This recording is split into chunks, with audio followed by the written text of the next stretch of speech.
बोल्न दिनु सभामुख महोदय आफ्नो टाइममा बोल्नुहोस् न किन डिस्टर्ब माननीय सदस्य के को लागि उठ्नु भएको छ के कुन नियम के नियम म इतिहासबाट साबित गरेर देखाइदिन्छु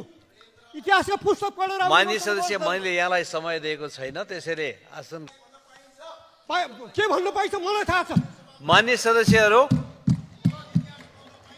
यहाँ मैले बोल्न पाऊँ सभामुख महोदय मेरो गएको समयको हिसाब होस् यो डिस्टर्ब भएको समयको यो मेरो समयको डिस्टर्ब गरेको माननीय सदस्य आसन ग्रहण गरेर बसौं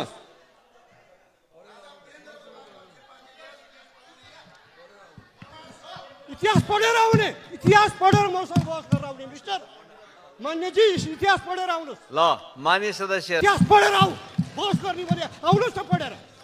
माननीय सदस्य आसन ग्रहण गरौं र माननीय सदस्यलाई बोल्न दिनुहोस्